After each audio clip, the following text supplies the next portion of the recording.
everybody have the yellow booklet? It's the yellow booklet. If you don't have a booklet, raise your hand. Valerie will come And to Micah. you guys.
Welcome to the School Board Candidates Forum, and I will be your MC for tonight.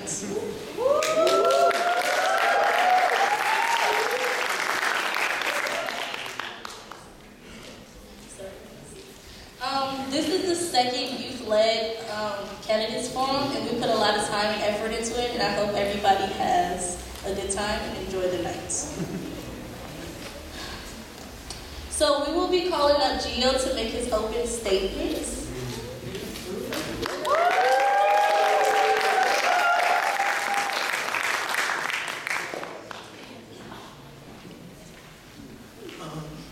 How are y'all doing? Good. So my name is Gio, and I'm going to be doing an opening statement. I'm a 14-year-old 8th grader attending Lafayette Dijon and a Ryse member for about 5 months. I was interested in this forum because I feel like this is a chance that youth get to be saying something and still to be getting heard. Youth power means you take the mic in organizing our future and goals. The goals I'm trying to pursue is a healthier, cleaner, safer, calmer, and well-maintained school. We're the next generation, the next big thing. Again, my name is Gio, and I'm excited to be here at this forum with you.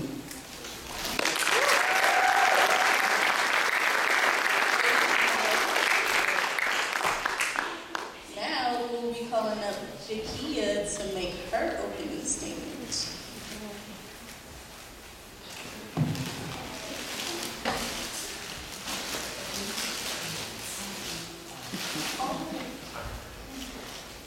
Sorry, you guys. Jakia will be doing the agreements, and she will be setting the tone for tonight's event.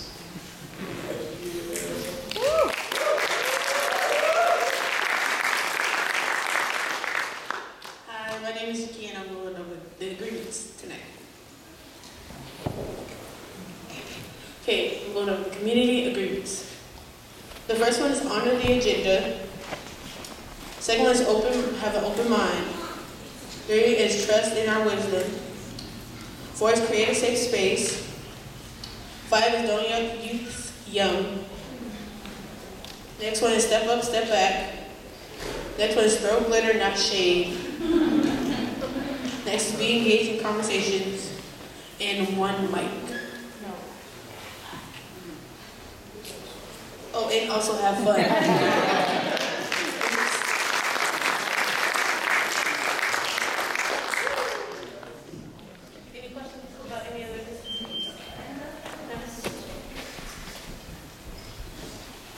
Over the guidelines for allies.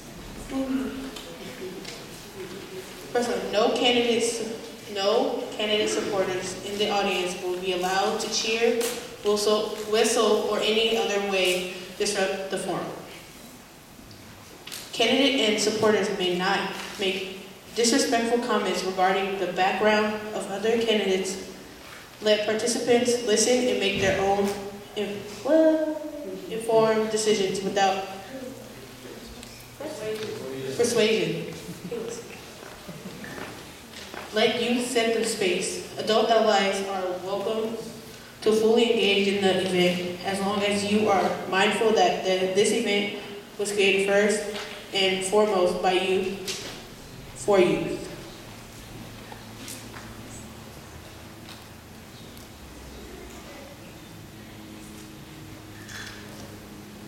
Role of a board member.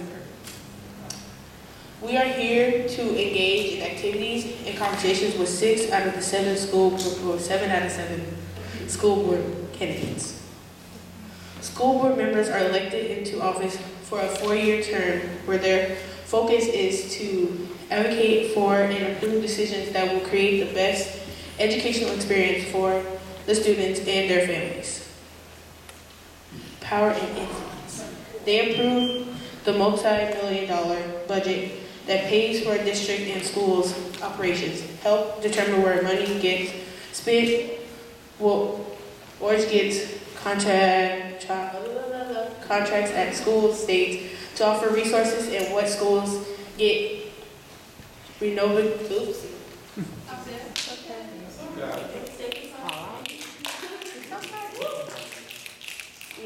and built. Thank you.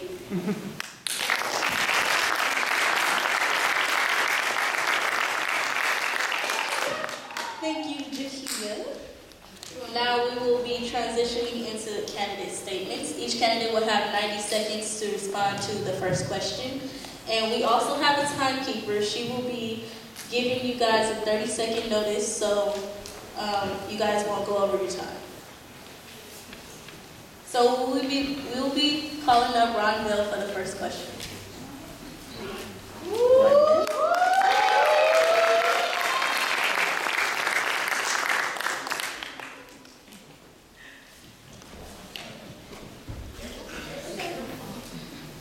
Testing.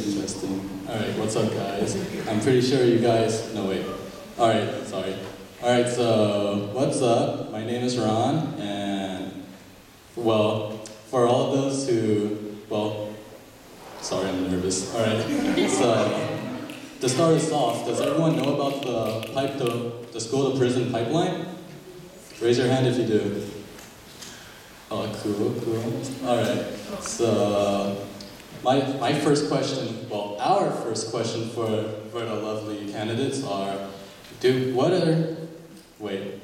are your opinion on it, and what are you guys gonna do to change it, or at least help impede it? Let's start with Mr. Panis, right? Alright, sorry. Wait. No, wait. Sorry. Alright, let's start with Miss Young. I'm sorry. Again, I'm so sorry. I don't mean any disrespect. Are you going to share a microphone with him? Oh, sorry. The question is, what are we going to do about it? Yeah, what are you going to do about it, and what's your opinion on it? Okay.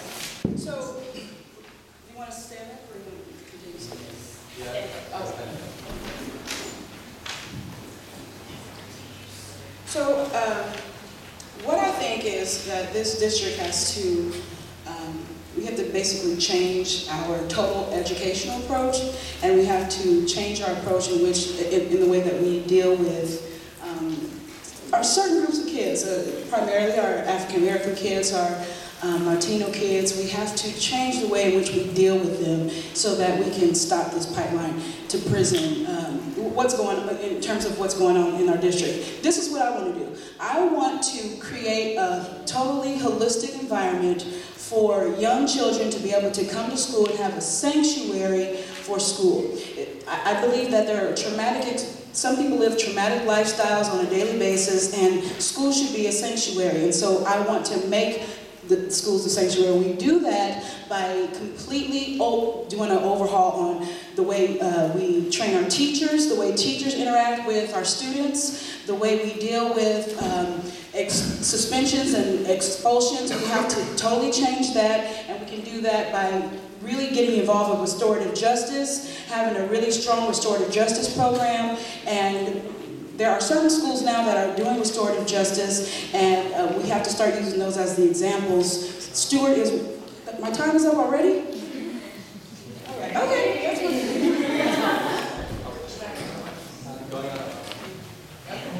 Thank you very much. My name is Tom Pass. I'd just like to say, this is a wonderful forum. This is organized in your vision, and we need more student input into everything. Let's talk about the school-to-prison pipeline. We have an enormous problem with the school-to-prison pipeline.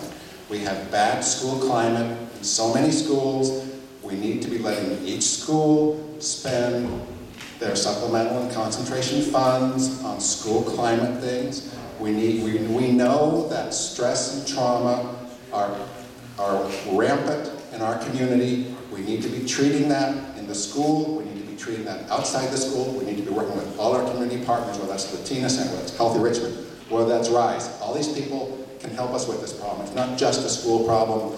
It's a community problem, and we need to work with all our community organizations to fix that. So, restorative justice. We need to use trauma-informed teaching. We also need to make sure that our teachers get help because they face so much, or they get so much secondary trauma from facing their students with stress and trauma every day. We need to make sure our teachers get the proper support so that they can deal with the trauma they face. We have full-service community schools. We need to make sure that we're focused on social and emotional learning. You know, we have Mindful Life and Toolbox, as well as several excellent examples of restorative justice, such as the James Morehouse Center at El Cerrito High. We need to be working everywhere we can, school climate, social emotional learning, and making sure our kids are engaged every day in meaningful activities. That means we need your voice in what's meaningful. Thank you.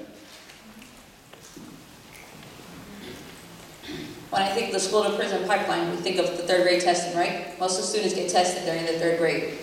How many of them have already been reading grade level? Most of the students within the Flatlands, Richmond, and Sao Paulo are 2 grade levels behind their reading scores. The principals set the tone as to what the students should be learning with the teachers. Academically, most of the students really are failing, and we're not doing anything to implement it. There's nothing being done at the school site council level where parents can advocate and understand how many grade levels their students are behind. So it's how do you educate the parents? How do you start providing incentive for the students to learn? Really, in reality, when I look at my kids, some of them struggle to read. So it's how are you continually helping and providing the support, whether we get more funding for tutoring, whether it be morning time, after school time, whether it be the learning center. We need to look at the funds to come in to provide the support at an early age, starting from kinder right before to 2nd grade. We have full day kinder. What are our test scores proving? Are they really improving the benefits of the need of the student? But we need to make sure our students are learning to read, because once they hit 3rd grade, now they're learning to educate themselves. They're not reading just to read. They're really reading to understand and comprehend the material. Thank you. Thank you very much for the question. My name is Mr. Phillips is my last name. It's a pleasure to be here with you this evening. I thought I was going to have to be in San Diego for work, but fortunately I'm not. I'm here. School to prison pipeline. So there are a couple of things that come to mind. One is making sure that our students are getting what they need so when they graduate they're able to get good jobs and take care of themselves and their families. Another thing is making sure that, how many of you know anyone who's ever been arrested? How many of you know anyone who's ever been arrested around their school? We need to make sure that when we're dealing with our schools and our school resource officers, that they're respecting the students. Because a lot of times what happens is, when I was a kid, I would get into fist fights and things like that. And I get in trouble, but I didn't get arrested for it. So some of the things that we used to do when we were kids, now you guys are going to jail for it. And so we're really going to deal with the school to prison pipeline. We have to make sure that if we're using school resource officers, that they know that the first step shouldn't be to lock a kid up. That we should actually be working with the kids. And that does go to restorative justice, but I only have 90 seconds. But as far as stopping the school to prison pipeline, I would really review the school resource officer program to make sure it's working for all of you.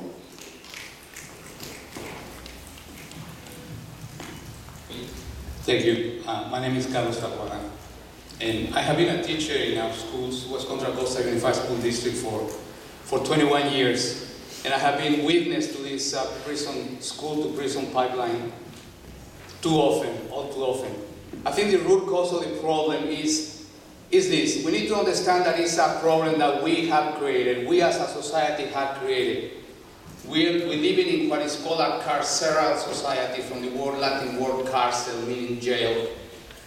I think that the way that we can approach this problem from our schools is to change, radically change what we teach, how we teach it. We need to put a stress in life skills. Not only prepare our students, form their minds with moral, ethical principles, but with career, technical, vocational skills. In my 21 years in school, as a teacher, I have seen the best and the worst of our district. I remember in high school I started teaching at, the students put together the yearbook from beginning to end. The students printed every piece of stationery in the school. We had an auto shop, we had a wood shop. And guess what? We also had a very good rate of students that continue their education after high school. In my 21 years, I have seen these experiences fade away. Now we value you for how long you can stay on your seat, quiet and obedient. That's not the way to educate. Thank you.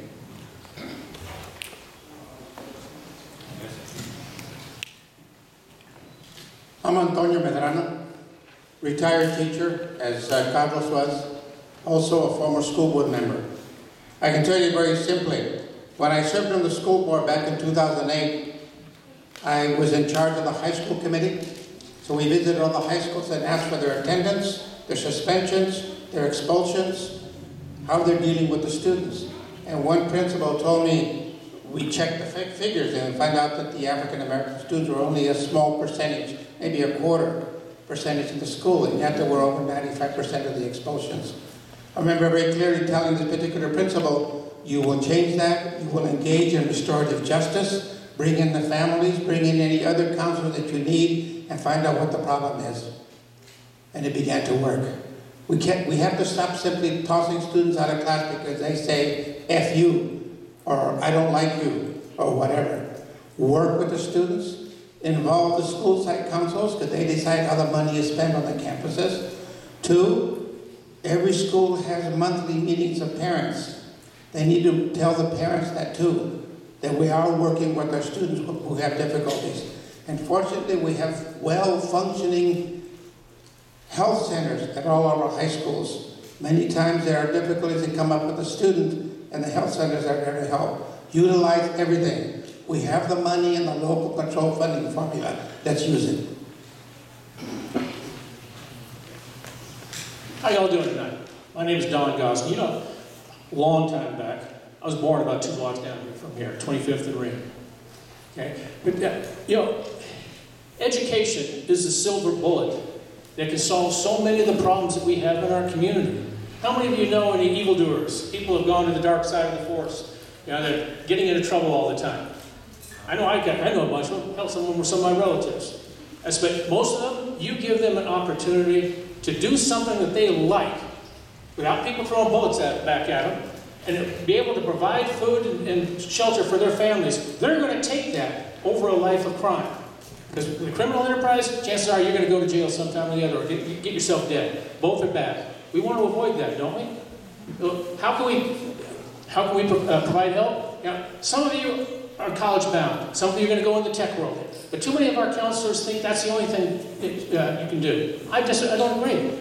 We need to offer vocational education. You know, train you to work on cars, to run a restaurant, to build things. All kinds of things where you can be productive without necessarily having to go to college. There has to be alternatives to that. But when we start finding ways that you can provide for your families, you're going to do so much better. It's one of the things I've been doing for the past dozen years. I've been the administrator of the Ivy League Connection Scholarship Program, where we have helped point kids towards college careers. That is great for those. That's not so great for the ones that aren't college-bound material. But still, we owe it to every single one of our kids, don't we, to try to help out.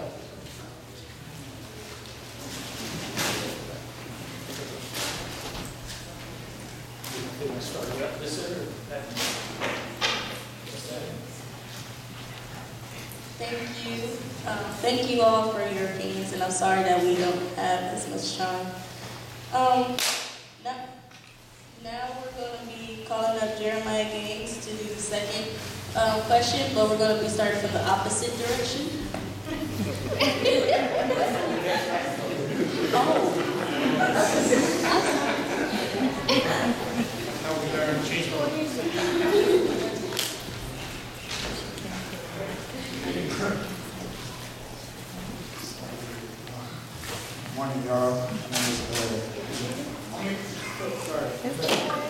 Good evening, everybody. My name is Jeremiah Nance. I had got a question on my different piece of paper, but I came up with my own.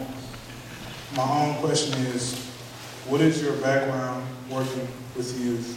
What is your plan in supporting youth if elected?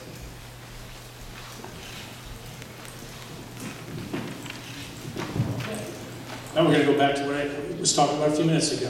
With my background working with youth, if you work a full 80 hours a week, you work a full 40 hours a week, 52 weeks out of the year, that's 2,080 man-hours. I put in about 2,600 man-hours volunteering, administering the Ivy League Connection Scholarship Program.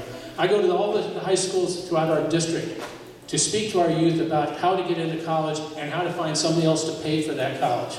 We've awarded 326 scholarships over our 12 years to schools like to Columbia, Cornell, Brown, University of Chicago, Vanderbilt, University of Pennsylvania, Dartmouth. So we've got our kids that have graduated and gone on to major universities, and somebody else has paid for their education. You get a highly selective university, it's going to cost at least $250,000 to get out of college. Most of you don't have that. I know I certainly don't. But we find somebody else to pay for that. Free money is good. I said, I work with our kids year-round to help prepare them for college. I work with them with their counselors. Even the ones that aren't a part of our program, I work with them. Has been one of my full-time job for the past 12 years. I've been supporting our kids, even after they get out of our program, and they're still in college. Even when they've graduated college, I'm still there to support them because they're family, just like you're all family, right?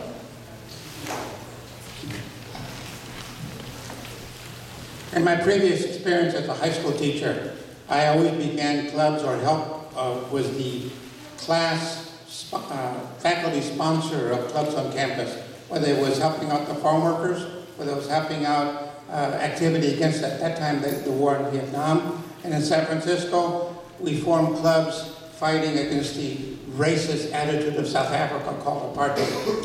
I also tutor students right now for the AP History exam, the AP Spanish exam, and the AP Spanish Lit exam. I work in my community. I work a lot with St. Mark's Catholic Church, helping students pass some of their exams and help the students fill out the material where their parents want to fill out the forms for citizenship. So I'm always around. If you know where Montalban Manor is, just go up and say, ¿Dónde está el profesor? Where's the teacher? And they'll point you to my house.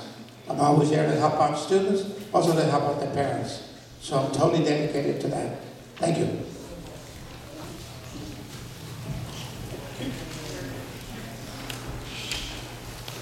Well, I worked in high schools for 21 years, like I said earlier.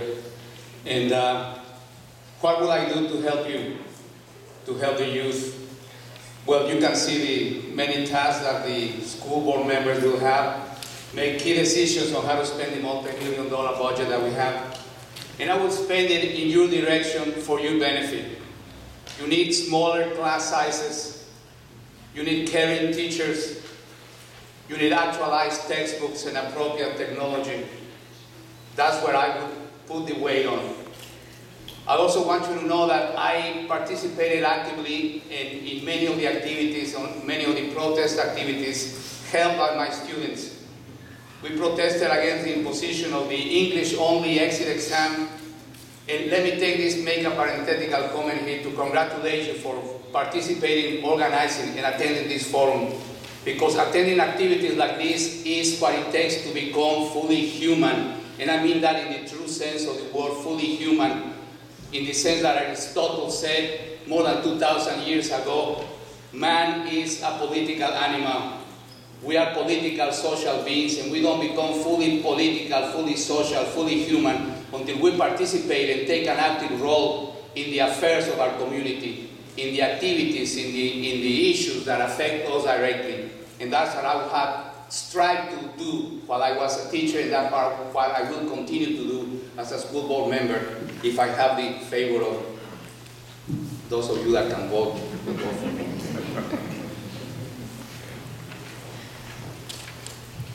So I'm going to start with my own kids. So I have 3 kids. In addition to that, I used to teach in this district. I taught in, I served for 3 years in this district, primarily in high school, and then I did a little bit in elementary and junior high, and I also served for 2 years in San Francisco Unified in high school. I used to run the Friday Night Live at my old church. I know there are a lot of, does anybody know what Friday Night Live is? No? You know what Valerie does. Friday Night Live is a youth program that happens on Friday nights where kids can come and play games and hang out with each other and eat a meal, actually. So I used to run that program at my old church. I also used to referee youth basketball games. In addition to that, I was the co-chair of the Richmond Promise. You guys know what the Richmond Promise is, right? The scholarship program. So I was the co-chair of the Richmond Promise scholarship program. And in that, I fought for all of the kids to be able to get scholarships, regardless if they went to traditional public schools, or charter schools, or private schools. And I fought against a lot of people, including the city council, frankly, to get that to happen. I also served on the First Five Contra Costa Children and Families Commission. And you guys know the West County First Five Center, right, in San Pablo. So the group that I was serving on was responsible for basically funding that and all the programs that go on there.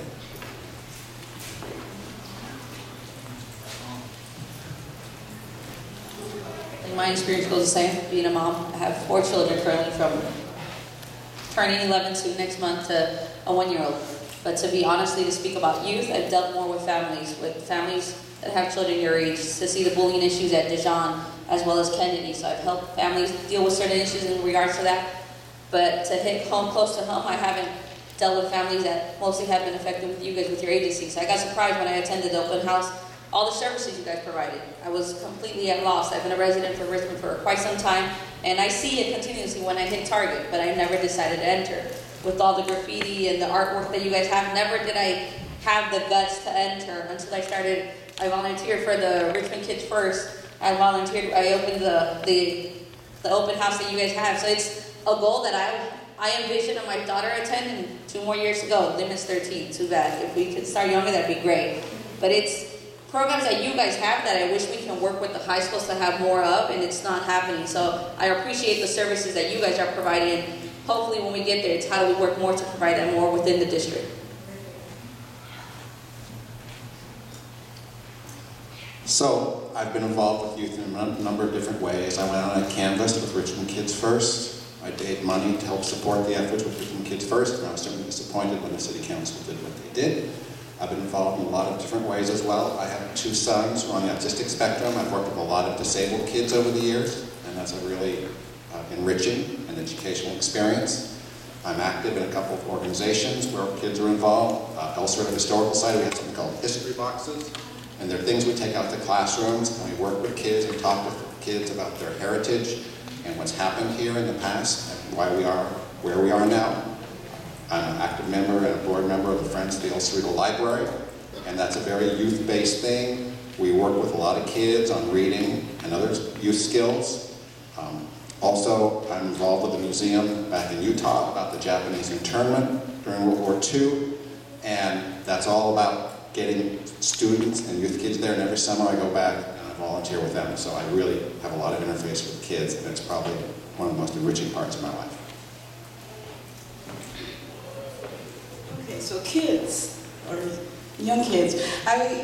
When I was 13 years old, my mom told us that she was having a baby. And so since I was 13 years old, I've been dealing with kids, right? So I have a sister who's 13 years younger than me, a brother who's 15 years younger than me. And then I was a young mom. I had my first baby when I was 19 years old, and I have 7 kids. So the ages range from 22 down to 6 years old. And I now have a glam baby who is 10 months old. And so I've always been around children. Before I became a lawyer, I was actually going to be a special ed teacher. So I was in the master's program at San Francisco State. And while I was in that program, I was a substitute teacher in the Oakland Unified School District for elementary school. And I was then, later on, I was a substitute teacher in this district, long-term sub, so I stayed in classes for a long amount of time, long periods of time. So I love kids. I've always loved kids. I'm really concerned about the education of students, and for my own kids and also for everyone else. And what I'm going to do for the students of this district, if I am elected on the board, even if I'm not elected on the board, this is what I'm going to do. I'm going to address the institutionalized racism that exists in this district, that makes our kids labeled as defiant, that makes us at the top of the expulsion rate, the kids that are suspended the most. I'm going to address that, because once that is addressed, we will have an environment where you students and the students that come after you will be able to actually be educated. We'll be free to get an education. We won't have to be worried about whether this teacher is discriminating against this kid because they're black, or because they don't understand, or they've just labeled them defiant because they're a little bit loud. We're going to get rid of that. That is what I'm going to do as a school board member and just as a parent in this district, and I hope that you guys will all join me in that.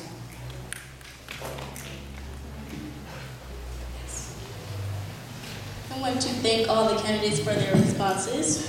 Now we will be transitioning into the lightning round, and that is basically to get a glimpse on all of the candidates and what you guys agree with and what you guys disagree with on the more important topics.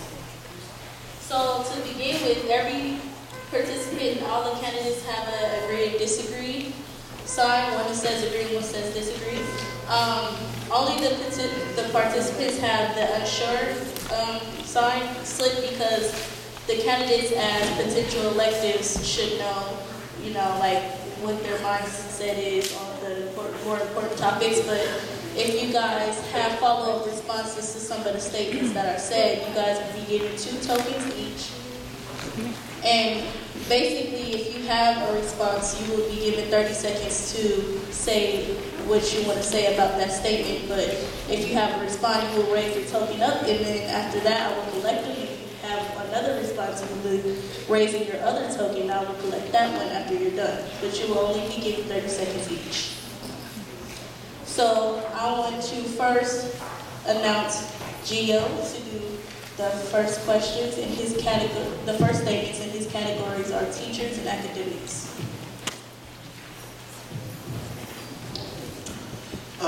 So my name is Gio, and I'm doing the teachers and academics category. My first question is, teachers go above and beyond to support students' personal, academics, and social needs. You may raise your sign. Can you say it again? Repeat. Teachers go above and beyond to support students' personal, academics, and social needs.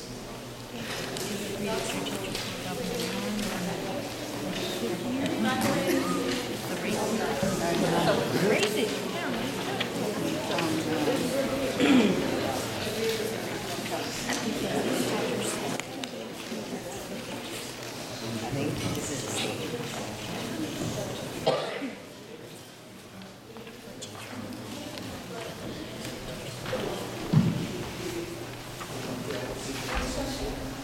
Teachers go above and beyond to support students' personal, academics, and social needs.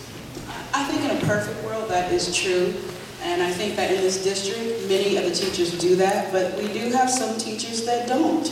Like I said before about this institutionalized racism, we do have issues of different prejudice and racism that goes on within this district, which is part of the cause why we have this educational gap between African American students and the rest of the students in our district.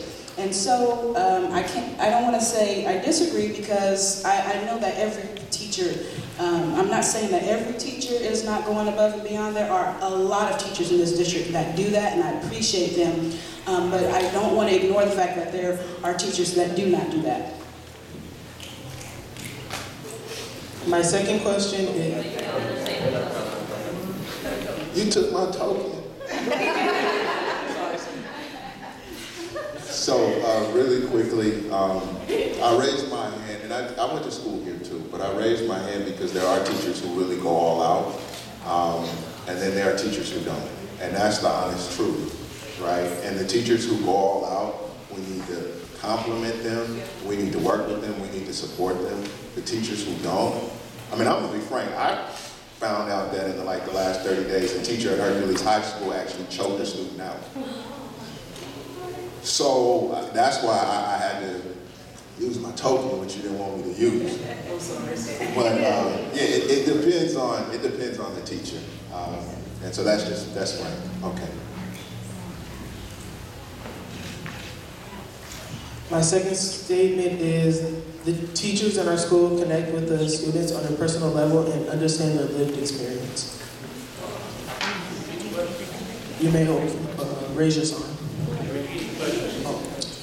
The teachers in our schools connect with the students on a personal level and understand their lived experience.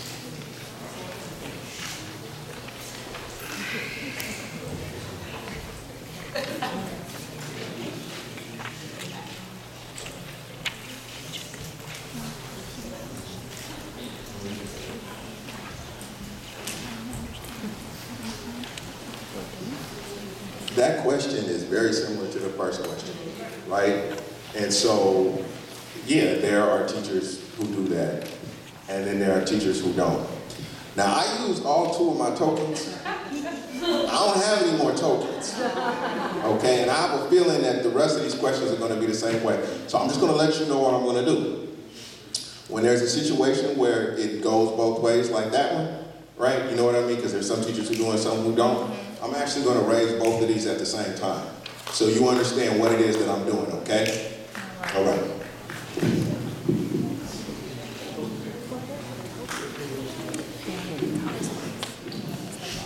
Students should be included in teachers' performance evaluations. Students should be included in teachers' performance evaluations.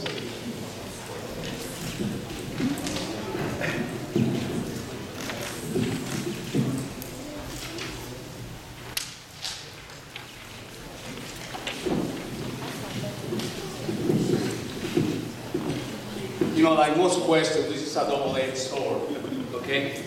Because we as teachers, we support our families with our salaries, and we do take an interest in our students, and we do take an interest in our job. And what is behind this issue is a tendency to make our salaries, our livelihood, depend on the evaluations that we are given. And I really wouldn't want you to have a say-so on how much and what my salary is going to be. Okay? You should have a way, a manner in which you evaluate your teachers, you evaluate the teaching, and you evaluate the school, the district, and the educational system that you are subjected to. Okay? Thank you.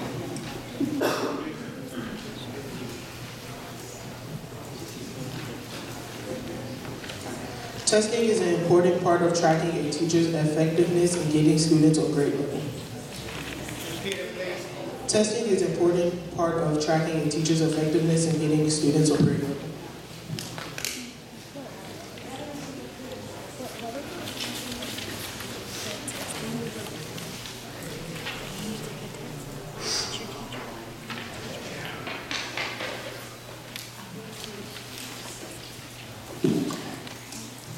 Teachers straight out of college are unprepared and unqualified to work with low-income students of color.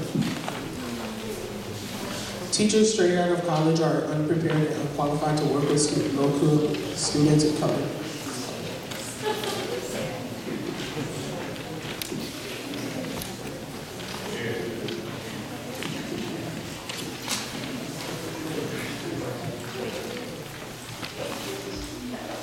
I would have to probably disagree on that one, just based on the fact that we do have, like ourselves, some of the community members that leave from here and go to college and want to come back and give to the community. So it's not necessarily that they come up not knowing how to deal with it, because some of them have experienced their own issues within hand to come back and teach and want to give back to the community.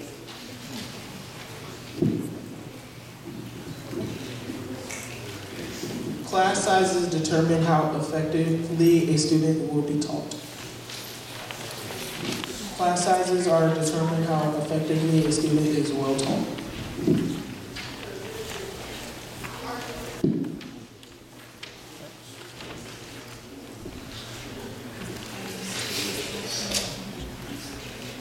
Teachers focus on high-achieving students and don't spend enough time bringing up students who are struggling. Teachers focus on high-achieving students and don't spend enough time bringing up the students who are struggling.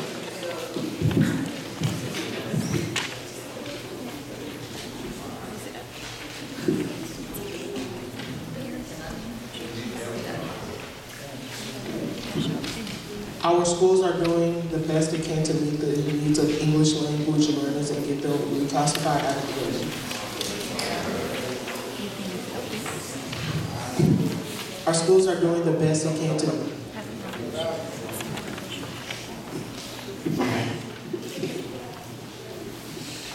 in my mind, our English language program is a disaster. This is unacceptable, what we're doing. It's an emergency. We have an enormous number of English language learners. We need to have a program that leads the state, if not the country, in teaching our English language kids. We've got to get them reclassified by the 3rd grade, because that's when they stop learning to read and they start reading to learn. And we're just kicking them down the school-to-prison pipeline if we don't get them reclassified early. Our schools are providing special needs students with the skills of training and they need to succeed after high school. Our schools are providing special needs students with the skills and training they need to succeed after high school.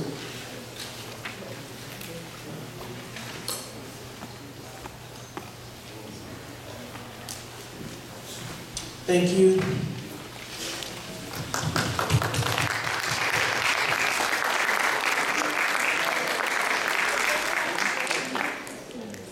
Thank you, Gio.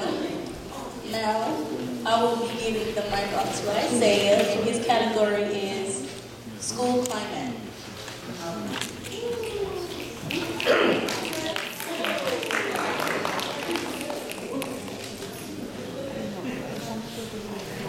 School staff should be responsible for knowing and applying trauma-informed practices in their position. School staff should be responsible for knowing and applying trauma-informed practices in their position.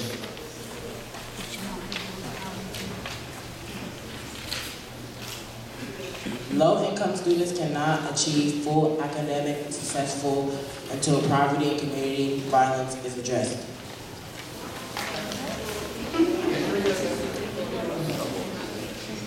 Low-income students cannot achieve full academic successful until poverty and community violence is addressed.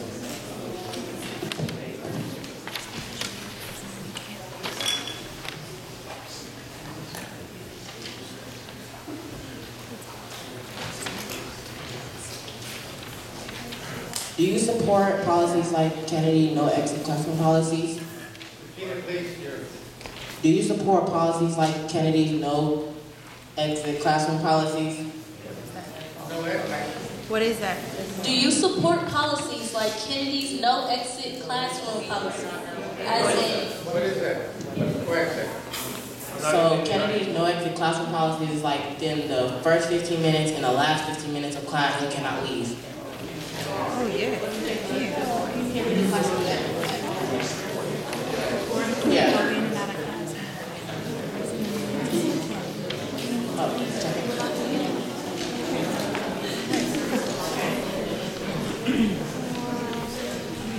Can I borrow a token? I'm sorry, I'm not going to address the question as much as I am the fact that we're being asked questions that we may not know anything about the background on it. I have no idea the reason why that policy is in place. Most of us didn't even know what the policy was. It's not really a fair question. And in the first round, we were being asked to say that all teachers are one way or the other. And that's not the case, and you all know it too. I said, we want to make sure that we provide you with information, but give us fair questions, please.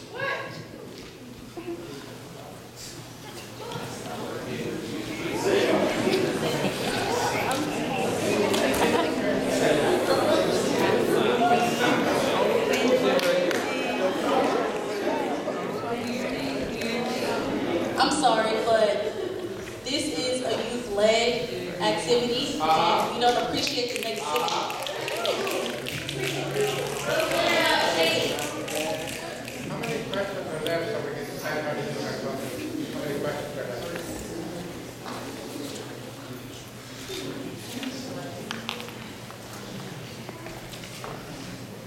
8 more.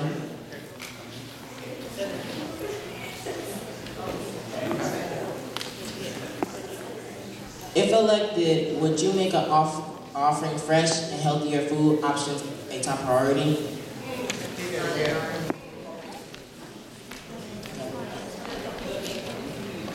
If elected in schools, would you make offering fresh and healthier foods a top priority?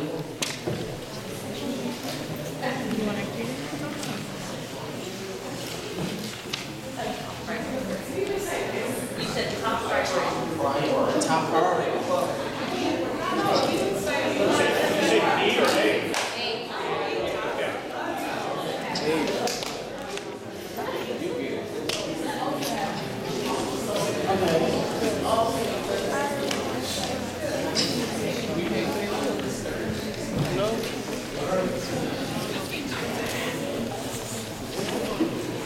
The quality of a school building impacts students' ability to learn.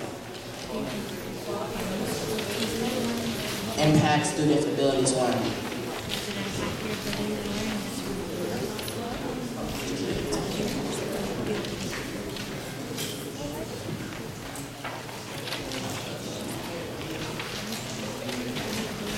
I would want to address that issue at hand, but I think I'd rather address the other issue. We didn't come here to offend any youth.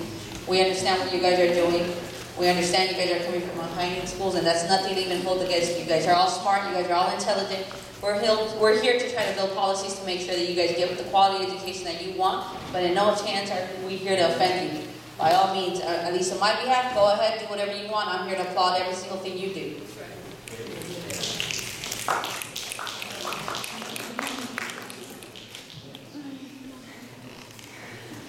So I'm just going to make a really quick comment.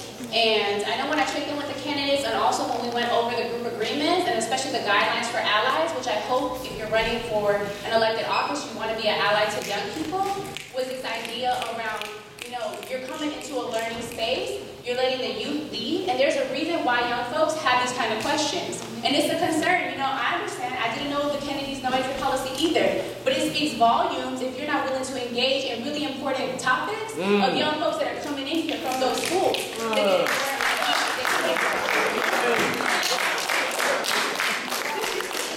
So I understand you all are uncomfortable. This is a new process for you all. We thank you if you continue to work with us and engage in this process with us, because there's so many different topics that young people care about and there's not enough time.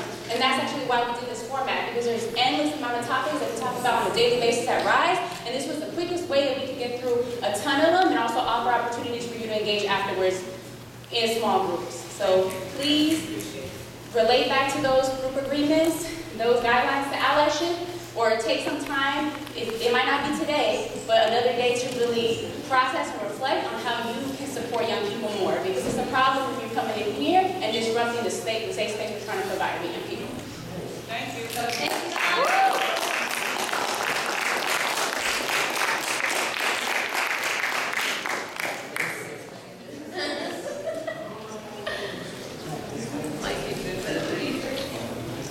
Cleanliness impacts school climate.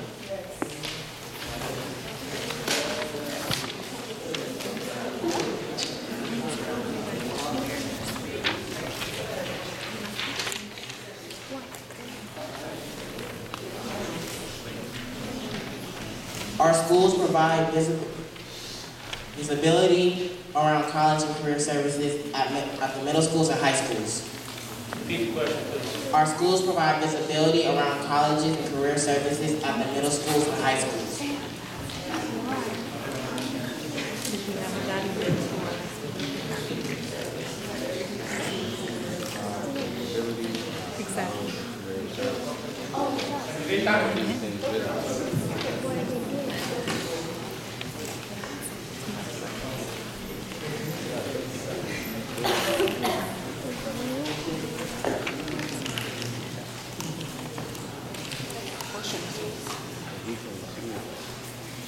I raised it because those of you who are familiar with Richmond High and the academies at our high schools, we have multimedia, performing arts, engineering, law and justice, When 2 years ago, almost the entire class from Richmond High, the Law and Justice Academy, went straight ahead to Contra Costa College, they're still in school getting straight A's, outperforming all the other students. So once we offer things that students are interested in, be it computers, performing arts, you name it, they will stay in school. But they have to find that niche that they fit into. We're really proud of the academies at all of our high schools. There was a hospitality academy offered one time at one of the high schools. Unfortunately, we couldn't find a teacher to do it, so hopefully they'll come back next year. So it's good, because you're getting on the ground training in that particular field. Thank you.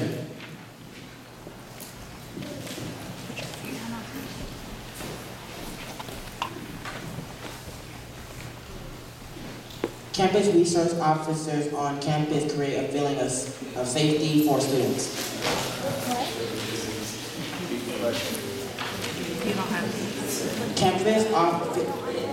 Campus resource officers on campus create a feeling of safety for students.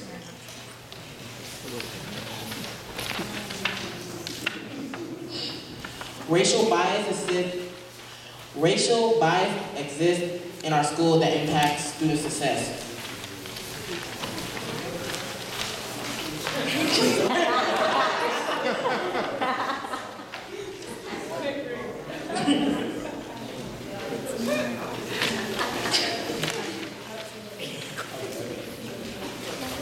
Saturday schools and detention are effective disciplinary policies.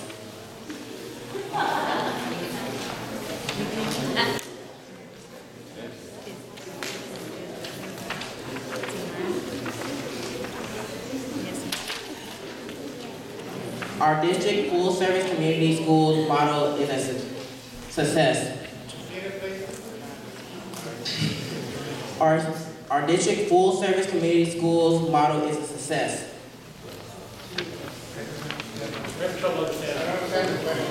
Our district full-service community model is a success. The full-service community model, is it a success? Oh, full service, sorry, full service. It's not translating over this end.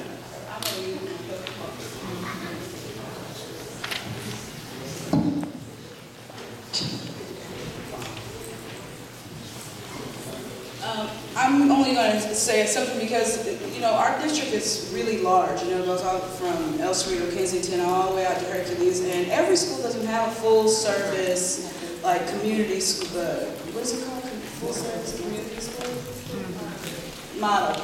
And so I'm seeing the disagrees, so that makes me concerned. And then some of this, where I actually work and live in, I work in Panola, live in Hercules. I went to Panola Valley High School. My kids go to school in Panola. We don't have those schools, so we don't have those type of models over there. So I can't even speak to how well they're doing, but I'm concerned that I see a lot of disagrees with where they are. So that's something that we really need to work on.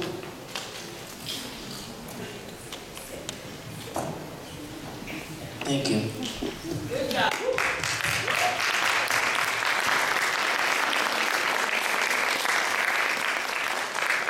Thank you, Ryse. And for the last round of statements, I will be saying them, and it is the categories are leadership and engagement.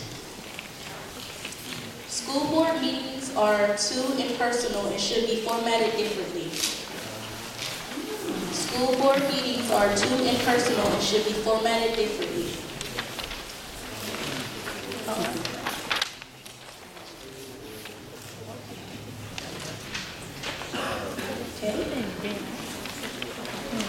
As board members, it's more important to prioritize creating excellent schools rather than spend energy on addressing parental involvement. One more time. As board members, it's more important to prioritize creating excellent schools rather than spend energy on addressing parental involvement.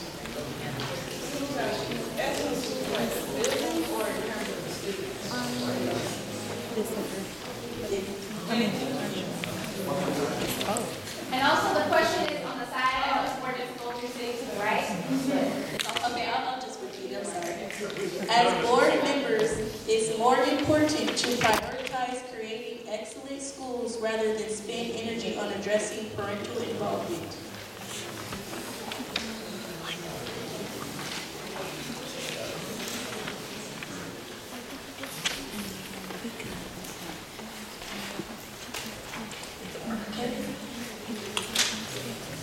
The District Youth Commission is a great model of student engagement. The District Youth Commission is a great model of student engagement. What is the Youth Commission?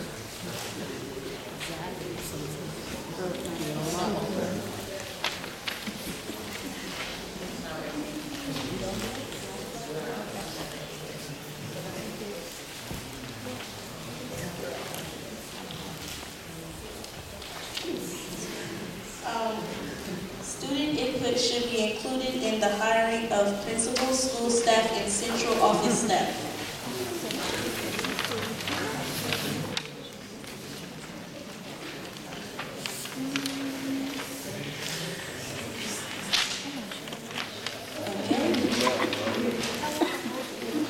Okay.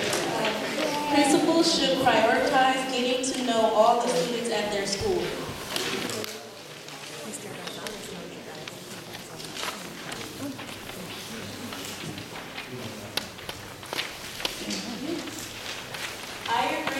I agree with the school board's decision to deny the sale of Adams campus to Caliber Charter School.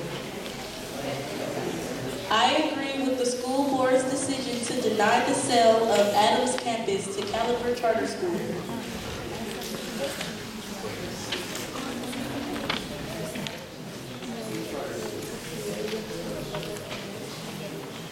Okay. I agree with the board's decision to deny the Caliber Charter School petition to create a new high school.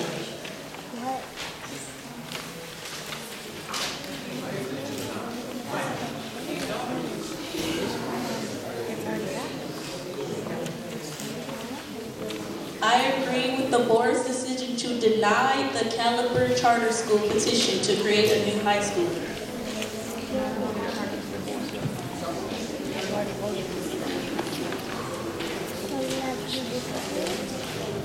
A lot of people think that this is a charter versus anti-charter question, and it has nothing to do with that. There are 16 elements that the board must examine, and each charter petition has to meet all 16 of those. The petition that charter put forth initially did not. They tried to provide subsequent information, to add to it, but it was past the deadline. And they were unwilling to waver on negotiating with the district on extending that. Thank you. Students and parents should be able to file complaints and receive support from an outside agency to help represent their concerns.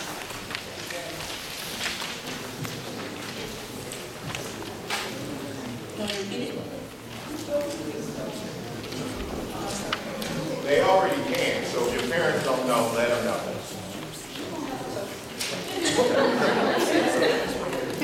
Okay, so I think we have a pretty efficient system right now for keeping track of public information requests and making sure those get fulfilled.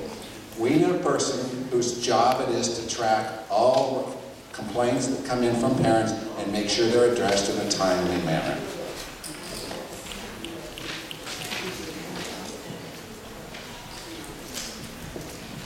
And that is all for the statements.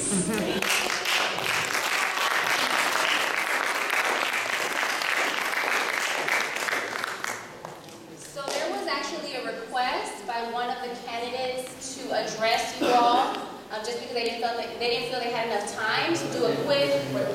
And I'm just letting you know what one said. This is an opportunity. I'm throwing it back to the audience. So there's a request, and you could vote by doing your agree or disagree. But the request was, can each one of the candidates, all of them, just do a quick, before we go into small table talk, just do a quick 30-second address because they felt like they had so much to say and they just want to address you all. So I'm letting you all as audience members decide. Do you all want to hear from the candidates collectively, quick 30-second go around, or do you just want, so agree if you want to do that.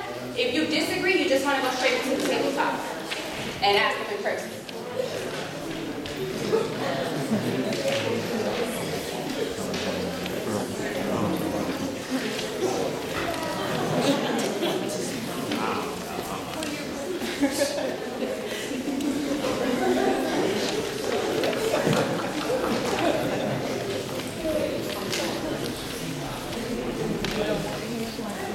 Okay. Yeah. So, 30 seconds each candidate to address something that you couldn't really talk about because we had a little bit of time.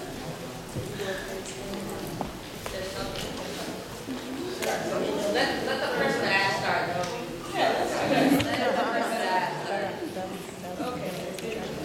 Thank you very much. What I wanted to say very quickly, there was a question that said something like, low-income students can't learn until poverty is addressed. It was something like that. Can somebody say the question again? I know I got like 30 seconds. What was that? I think that was the question. Something like that. It was something. So look, all I want to do is say this really quick to you. Regardless of what neighborhood you live in, regardless of what your family's income is, I'm not saying that things wouldn't be easier if we address poverty issues, but you need to know, and don't let anybody tell you that you can't learn because you're low income. And don't let that get stuck in your brain that you can't learn because you're low income, because it's not true. That's all I wanted to say.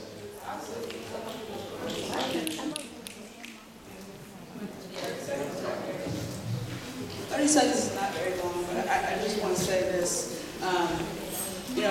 I took the bar with a pen and a piece of paper, all right? So I didn't go in there with a computer and type my answers. So I'm the type of person that says, no matter what the building looks like, even if it's falling down around you, you can learn, right? There's no problem with that. You can have a pen, a piece of paper, a teacher, and you can learn. But I will say this in terms of the poverty issue, that when you're hungry, it's hard to pay attention. And so we do need to address the fact that some kids, because I know this when I was a substitute teacher, come to school hungry. That has to be addressed. And so when we talk about that, yes, of course you can learn, but we want you to be full, a full stomach when kids are coming in there to learn. And that's all I got to say. Thank you. So I just to say that we need equity in this district. We have so many kids who are not getting what they deserve. We're treating kids like, what's wrong with you, rather than what happened to you and how do we serve you. We've got to be focused on making sure every kid gets all the support and every teacher gets all the support they need to make every one of you successful, whatever that might be for you. Thank you.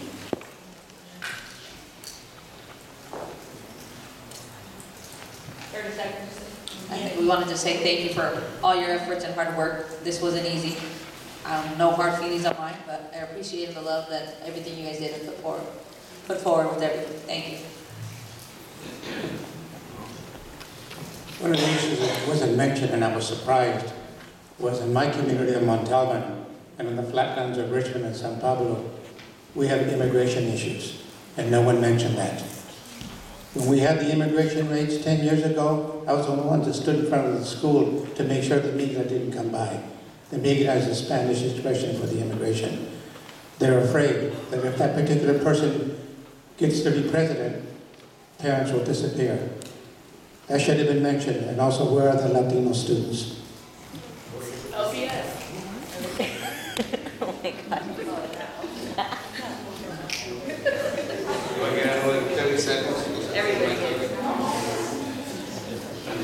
One of the central theme of my campaign is to let teachers teach, because I believe we have a wealth of talented teachers. But I also believe part of my theme of let teachers teach is that I know that we have a wealth of students eager to learn. And I said earlier that you don't become fully human until you become fully engaged in the affairs that affect you and your community. And yes, there is racism and there is classism in our society. And if elected on the school board, I will continue doing what I did while I was a teacher. It is to encourage you to participate and to fight against what you see are the wrongs in our society. Only then will you become truly human. Thank you very much.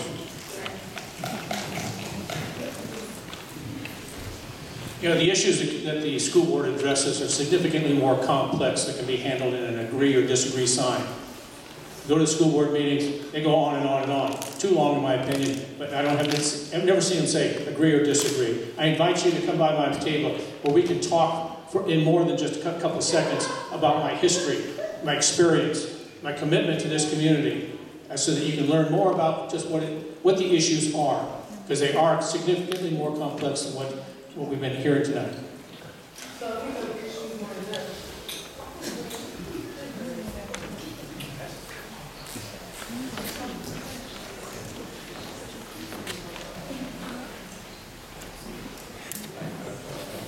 Thank you for you guys' statements, responses. So now we will be doing table talks, and we don't have any time limit, so y'all can talk whatever, however you want, and however long you want. Each candidate.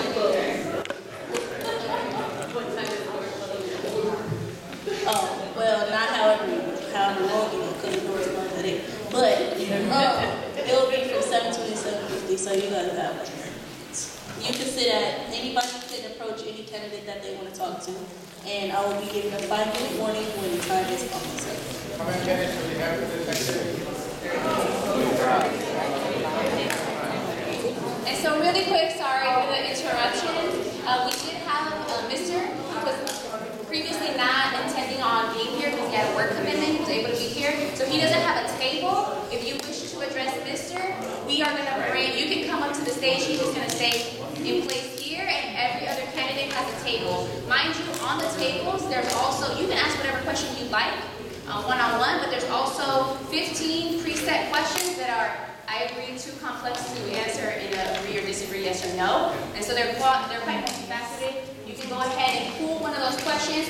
In the jar, there are also 2 questions related to migrant communities and the ELD program in there as well. Thank you, Belle. Y'all can go.